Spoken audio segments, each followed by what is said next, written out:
औज़ुबिल्लाहिमिनश्शैतानिर्रजीम बिस्मिल्लाहिर्रहमानिर्रहीम।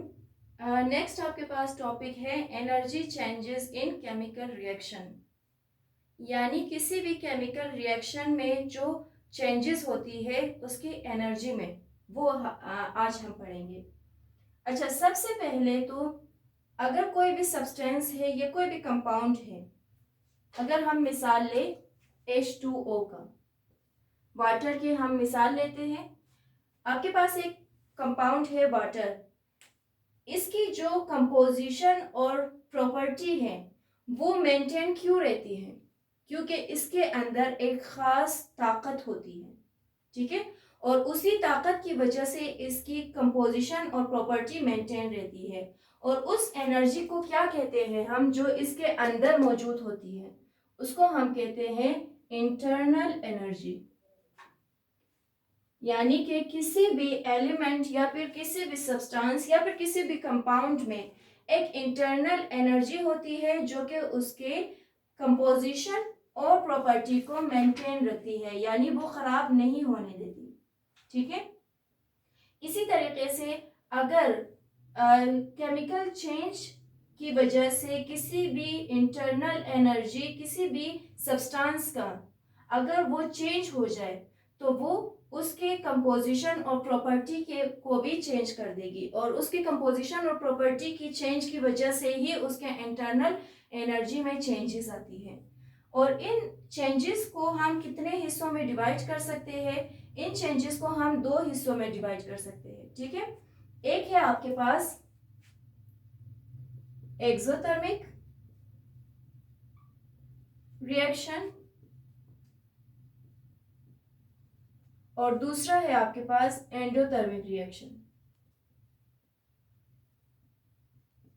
Endothermic reaction जैसे कि नाम से ही आपको जाहिर है, एक्सो एक्सो का मतलब है बाहर, रिलीज करना, ठीक है, और एंडो एंडो का मतलब है अंदर, यानी वो रिएक्शन जिसके दौरान हीट रिलीज होती है, एनर्जी रिलीज होती है, बाहर निकलती है, उसको एक्सोथर्मिक रिएक्शन कहते हैं। और वो रिएक्शन जिसके दौरान हीट या फिर एनर्जी एब्जॉर्ब होती है उसको एंडोथर्मिक रिएक्शन कहते हैं। और ये जो एनर्जी होती है वो आप कह सकते हैं कि किस सूरत में होती है, इसी हीट की सूरत में ही होती है जो कि रिलीज या फिर एब्जॉर्ब होती है, ठीक है। तो सबसे पहले हम पढ़ेंगे एक्सोथर्मिक रिएक्शन के बारे में। अब एक्सोथर्मिक रिएक्शन पहले ही मैं बता चुकी हूँ कि एक ऐसा रिएक्शन है आपके पास जिसमें हीट रिलीज होती है, यानी जब भी कोई केमिकल रिएक्शन हो और उस दौरान अगर हीट रिलीज हो, किसी भी प्रोडक्ट में से हीट निकले, तो उसको आप एक्सोथर्मिक रिएक्शन कहते हैं। जैसे कि अगर फायरवर्क्स का काम होता है, ठीक है, तो उसमें हीट रिलीज होती है, सही। लाइक अगर आप कहते हैं कि कार्बन को जब ऑक्सीजन की मौजूदगी में जलाया जाता है तो आपके पास क्या बनती है? कार्बन डाइऑक्साइड और हीट बनती है, हीट प्रोड्यूस होती है, यानी हीट रिलीज होती है। तो ये रिएक्शन एक्सोथर्मिक रिएक्शन है, सही। इसके बाद आपके पास जब आप घरों में कुछ भी खाना वगैरह बनाते हैं तो किस चीज की मौजूदगी में खाना पकाया जाता है? वो होती है मीथेन, ठीक है, CH4 की मौजूदगी में, ठीक है। यानी ये मीथेन होती है जो कि बर्निंग गैस होती है जिसकी मदद से आप गैस जलाते हैं। अच्छा, मीथेन और ऑक्सीजन की मदद से जब आप कोई भी रिएक्शन इन दोनों का करवाते हैं तो आपके पास कार्बन डाइऑक्साइड प्रोड्यूस होगी, वाटर प्रोड्यूस होगा और हीट प्रोड्यूस होगी। जब भी आप किसी भी डेगची को आप अगर हीटर के ऊपर रखेंगे तो आप चंद ही मिनटों के बाद आप उसे हाथ नहीं लगा सकते, क्योंकि उसमें से हीट बहुत ज्यादा रिलीज होगी कि आप उसमें से उसको हाथ नहीं लगा सकते, और जब आप हाथ लगाएंगे तो वो फौरन ही आपका हाथ जला देगी। इसी तरीके से जब सल्फर को आयरन के साथ रिएक्ट करवाया जाता है तो आपके पास सल्फर आयरन सल्फेट बनती है और उसके साथ ही हीट रिलीज होती है। अब अगर इसकी एक और मिसाल हम ले, जैसे एक बीकर है, बीकर ये वाली आपके पास ग्लास की सूरत में होती है, लेकिन ग्लास तो खैर अच्छी खासी आपके पास शेप्स की होती है और इसका शेप सिर्फ यही होगा। ठीक है, तो ये आपके पास बीकर कहलाती है। जब आपके पास बीकर हो, इसमें आपने क्या करना है, पहले तो पानी डालना है। ठीक है, इसमें आप पहले वाटर डालेंगे। ये खुद क्या है, बीकर है। बीकर है, इसके अंदर आपने पानी डाल दिया। अब इसी पानी के अंदर आप क्या डालेंगे, लाइम। लाइम किसे कहते हैं, चूने को कहते हैं। ठीक है, आप चूने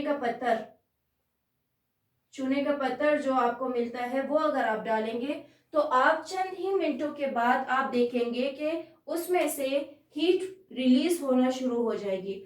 आप उस बीकर को हाथ नहीं लगा सकते। क्यों, क्योंकि जब लाइम रिएक्ट करेगी वाटर के साथ तो एक तो आपके पास ये होगा कि चूने का पानी बनेगा, यानी CaOH2 बनेगी, कैल्शियम हाइड्रोक्साइड।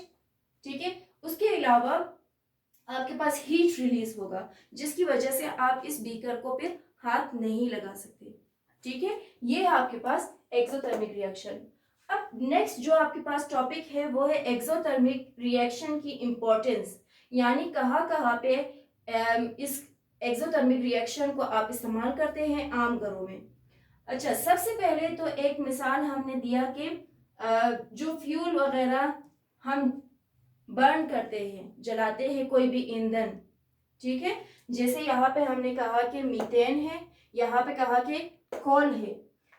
ये दोनों चीजें कहाँ पे इस्तेमाल होती है, ये खाना पकाने के लिए इस्तेमाल होती है और ये किसी भी व्हीकल वगैरह में इस्तेमाल होती है, या बाज लोग जहाँ पे गैस नहीं होती तो वो कोयले का इस्तेमाल करके घरों में भी खाना पकाने के लिए ये कोयले का इस्तेमाल करते हैं।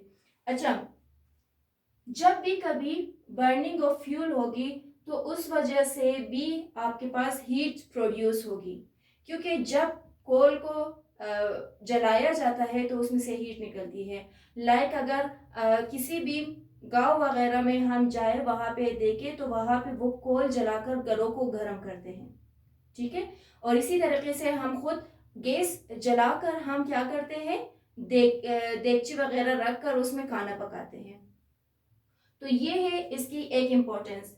इसके अलावा मुख्तलिफ जो व्हीकल्स होती है वो इसी कोल की या फिर आप कह सकते हैं पेट्रोल या डीजल की मदद से ही जब उनको बर्न किया जाता है, ठीक है, इंजन में जब उनको बर्न किया जाता है तब वो व्हीकल मूव करती है।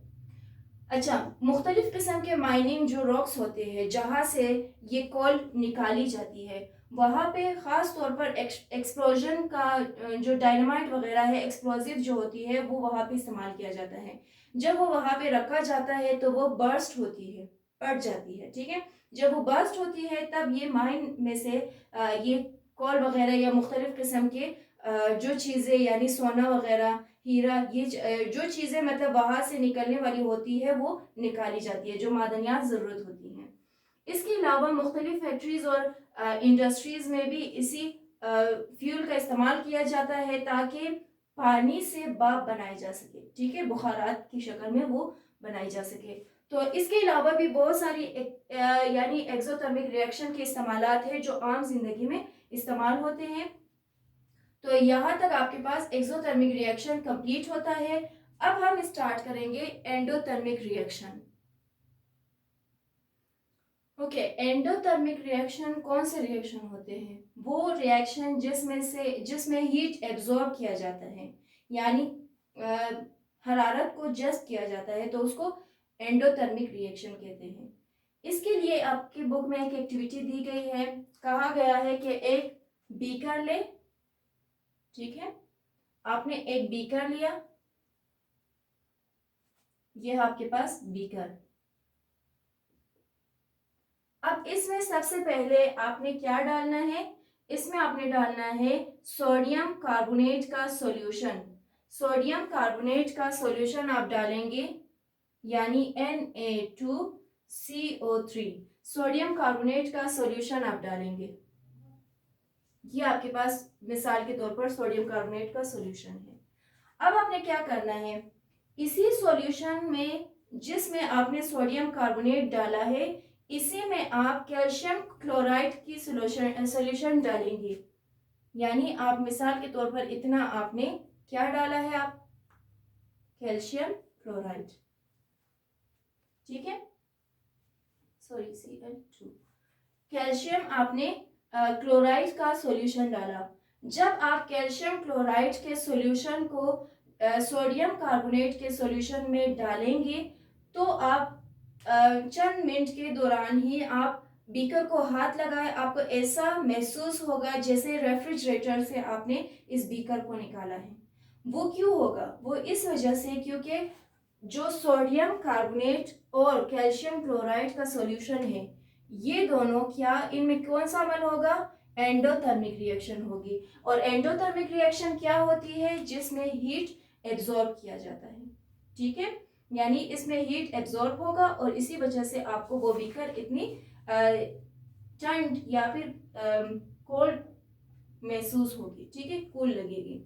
अच्छा, इसके अलावा अगर आप मिसाल के तौर पर नाइट्रोजन और ऑक्सीजन को अगर आप रिएक्ट करवाते हैं, ठीक है, तो उसके बाद नाइट्रिक ऑक्साइड बनती है, नाइट्रोजन N2 और ऑक्सीजन O2, और इनमें क्या होगा कि ये दोनों हीट को एब्जॉर्ब करेगी।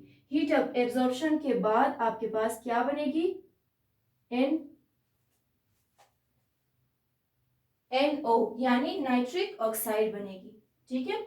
इसके बाद आपके पास है कि हाइड्रोजन को अगर आप आयोडीन के साथ रिएक्ट करवा दें, हाइड्रोजन यानी H2 और आयोडीन I2, इन दोनों में की रिएक्शन से क्या होगा कि हीट एब्जॉर्ब होगी और आपके पास क्या बनेगी? HI, यानी आप HI किसे कहते हैं? Hydrogen iodide.